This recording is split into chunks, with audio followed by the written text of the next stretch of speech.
Okay, so this video is going to focus on polar area. As you might have expected, we are going to need to use integrals to do this. However, there's a slight twist. When we do area under a curve in an xy plane or a Cartesian plane, a standard integral works because it is essentially doing an infinite sum of rectangles. When I'm doing area under or inside of a curve for a polar region, we're going to be doing wedges or sectors of a circle. So first we're going to need to talk about how to find the area of a sector of a circle. Well, area of a whole circle is pi r squared. So if I wanted an area of a fraction of a circle, I would just multiply by whatever fraction of the circle I'm looking at. So theta in radians out of 2 pi radians would give me what fraction of the circle I'm looking at. Well, if we simplify this, the pi's will cancel and I get this area formula for a sector of a circle. If I do an infinite sum of all these sectors, where I take small increments of theta and do those as infinitesimally small slices, we end up with this integral. So it's the integral of half times the integral of r squared d theta. Alpha and beta, the limits of integration, are either given to us or probably more commonly we have to figure them out based on the region we are trying to find. So let's just jump right into an example.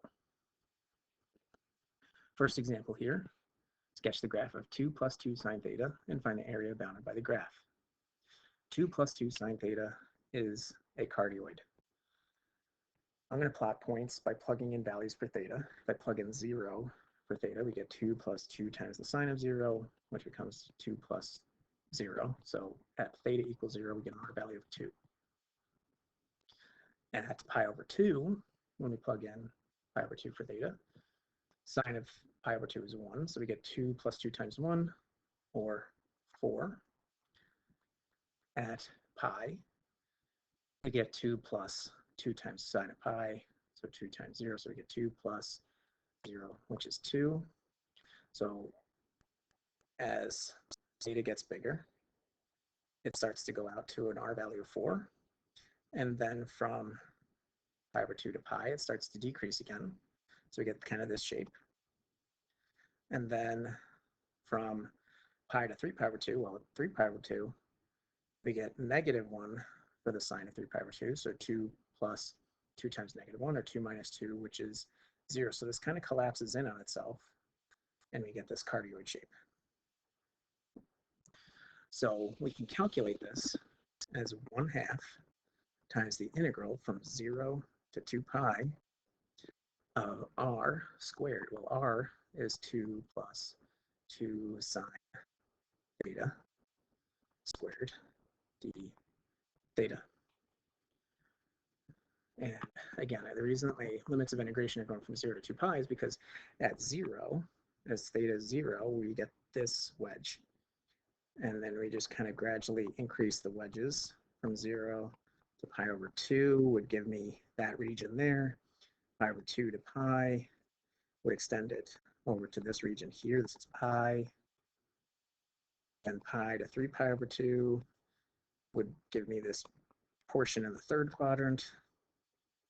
And from 3 pi over 2 to 2 pi would give me this portion that's in the fourth quadrant. So we could calculate that integral, and this is where the calculator is going to take over. So we can type it in. If we go to menu, calculus, integral, and I'm going to do 0.5 times the integral from 0 to 2 pi. I could pull up pi in the menu down here, of parentheses 2 plus 2 sine theta, or x. I'm going to use x here just because it's easier to pull that off the keypad, squared dx, since I used x as my variable.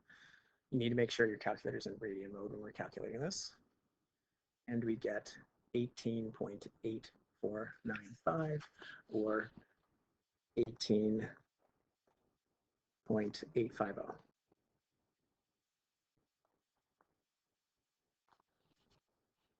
as the approximate area. If, since I'm using the CAS calculator here, I could actually get an actual value. If instead of typing 0.5 in front, if I actually use the fraction 1/2, it'll give it to me with pi's on my answer. So 6 pi. That's my answer for that one. So the limit of integration we chose was from 0 to 2 pi.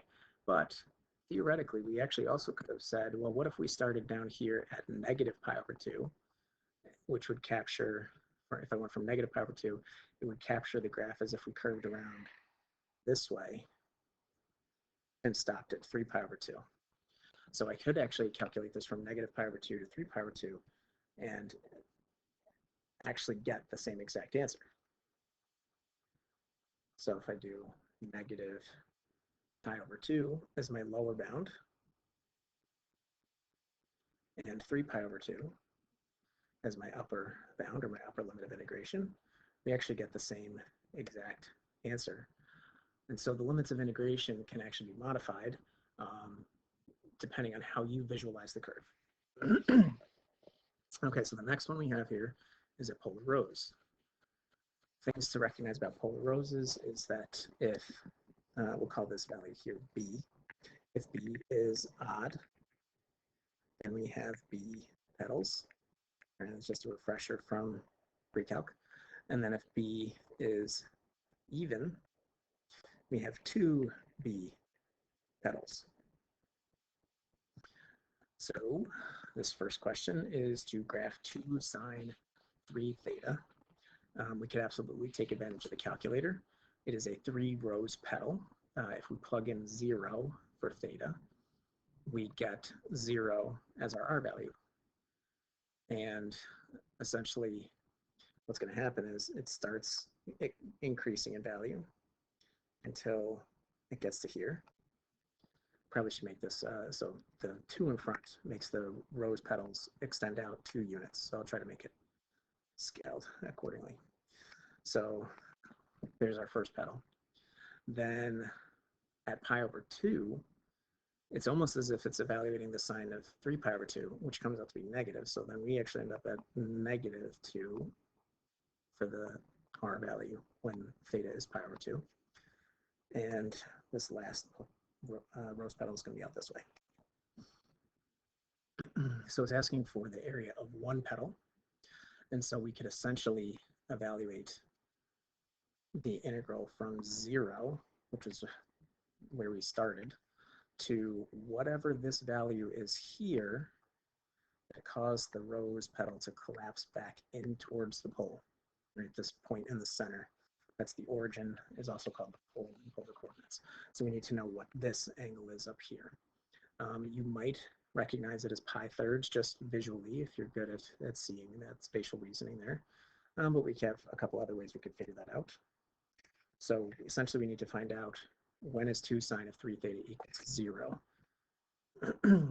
So we're solving this equation. 2 sine 3 theta is equal to 0. Which the 2 doesn't do anything. So it's really, where's the sine of 3 theta equal to 0?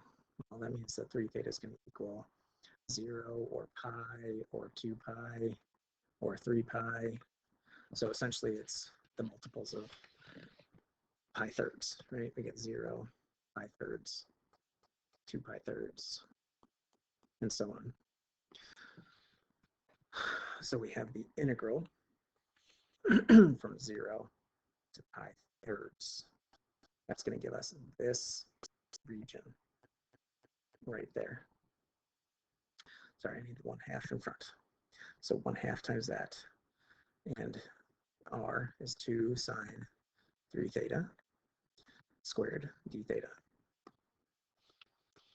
So just to show you a couple of options, if you could not figure out that the second intersection or the second limit of integration there was pi thirds, if you're using a CAS calculator, you could go to menu, algebra, solve, and you could type in the equation 2 sine 3 theta, or I'll do 3x equals 0, comma x, and it will solve for x. In this case, it'll tell me that it's the multiples of pi over 3, which is what we got. Another option is to graph the function, not the polar, but the function to sine of 3x and see where this crosses the x-axis. So find the 0 here. So if I go to menu, analyze graph, 0, we get the 0, that first 0 that's not right at the origin there. 1.047. If you're really good at recognizing your fractions of pi, well, pi is 3.14. So when I divide that by 3, I should get roughly 1.047. So there's another option. And then I guess the third option would be to actually graph the polar rows. So if we go to menu, graph entry / edit, change it to polar mode, see it automatically defaults to go from 0 to 2 pi, 6.28 being 2 pi. So if we graph 2 sine 3 theta, again, you got to pull from that menu there. And you can trace the graph. So if you go to menu, trace, graph trace, and we want to know what's happening when the radians are close to 0.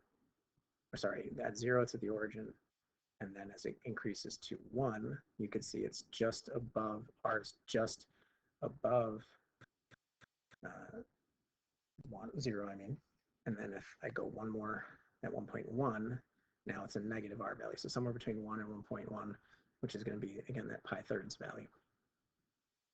So anyway, let's go back and calculate this. So we're doing the integral, or 0.5 times the integral of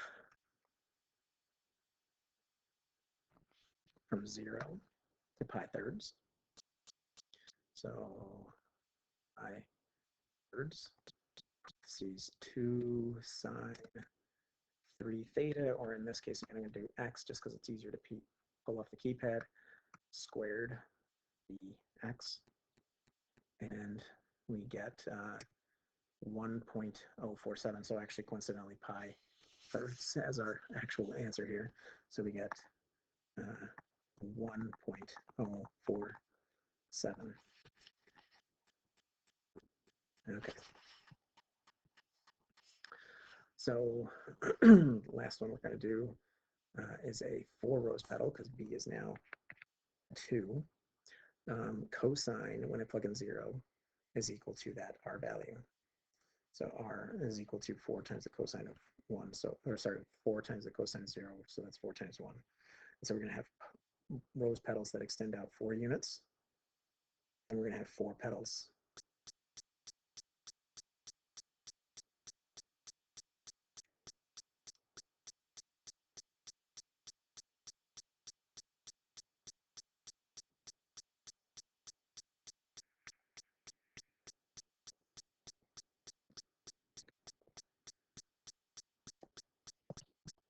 So again, we're trying to find out our limits of integration. We know that the integral is going to be of r squared, in this case, is 4 cosine 2 theta squared d theta.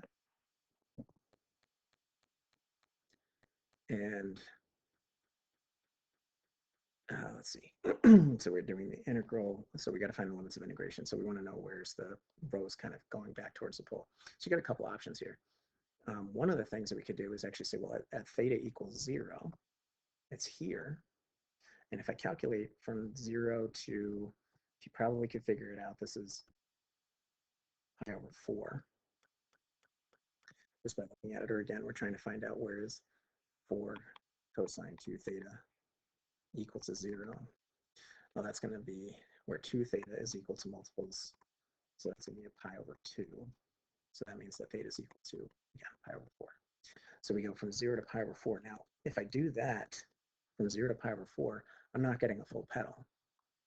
But based on the symmetry, I don't need that 0.5 multiplier in front of me. So I could just do the integral from 0 to pi over 4. So let's see what we got.